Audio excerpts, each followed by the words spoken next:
Eu estava raciocinando esses dias e cheguei à conclusão que, para a humanidade nesse momento, ter contato com alguma raça alienígena seria algo muito importante. Assim, é claro que a gente não sabe se existe alienígena, nunca foi comprovado nada dessa natureza. Pode ser até que não exista, porque para a gente chegar na vida inteligente, autoconsciente aqui nesse planeta dependeu de um emaranhado de ocorrências que praticamente seria, a probabilidade era baixíssima dessas coisas acontecerem, né? Tipo, aqui nesse planeta teve que ter vulcanismo, tectonismo, a atmosfera tinha que ter característica específica, né? Campo magnético, tinha que ter lua, a lua grande em proporção ao planeta para poder estabilizar o eixo de rotação e não acabar zoando com as estações do ano, né? Que seria incompatível com uma vida complexa. Não incompatível com uma vida simples, talvez bacteriana, que exige muito menos do ambiente ao redor.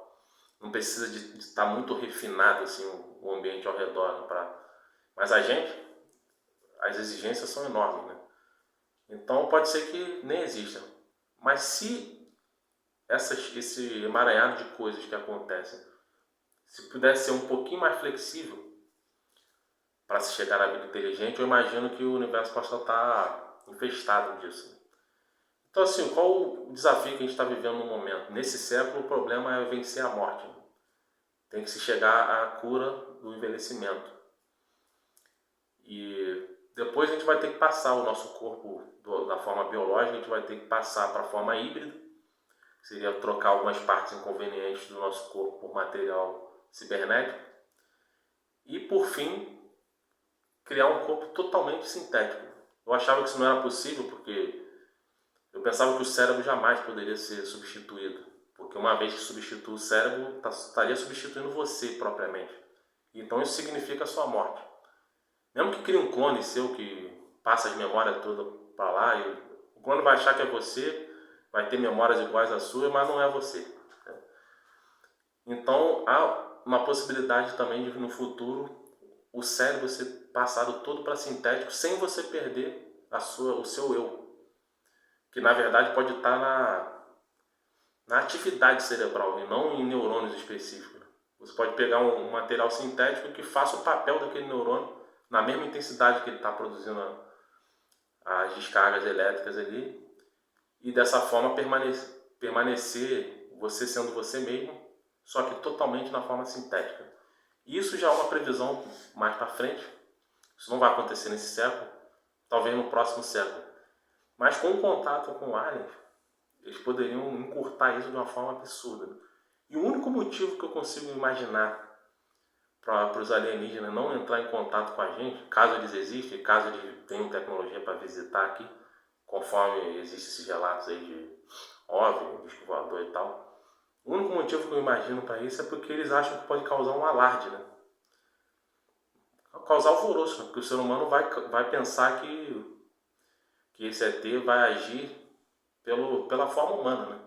Tipo, como se fosse um colonizador, como se fosse um escravizador, alguém que vai vir tirar proveito. Sendo que a gente não pode usar um parâmetro humano para tentar entender como é que seria a conduta de um ser alienígena.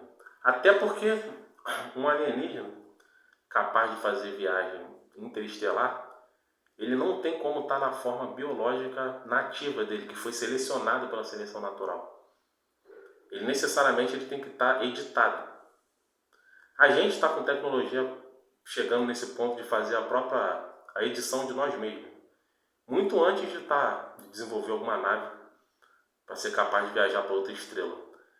Então não tem como essa ordem ser invertida pelo raciocínio lógico. Então se ele está viajando com nave espacial para cá, necessariamente ele é editado, ele não está na forma original dele, ele está na forma sintética. E a forma sintética, para gerar otimização, ela vai utilizar o trabalho em equipe, ela vai usar o altruísmo como peça, inclusive, egoísta. Porque o ser humano usou isso na seleção natural, porque a gente teve que ser altruísta em que momento? Na vida na selva, em que a gente precisava viver em grupo, a gente não era topo de cadeia. Então você ser altruísta, ainda que de forma egoísta, era uma boa porque você recebia de volta. a sensação era de altruísmo, né? Mesmo que fosse algo egoísta, para proteger a sua própria pele e dos seus familiares.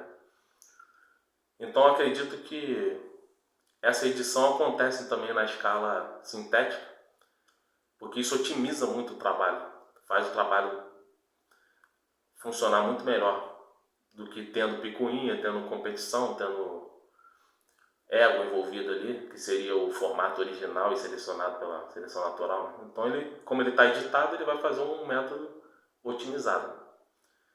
Então, ele chegando aqui, a gente tendo esse raciocínio, daria para fazer um trabalho de conscientização na população, para que tentasse mostrar que esse contato não seria uma coisa desastrosa, não seria uma guerra intergaláctica, nem nada disso, né?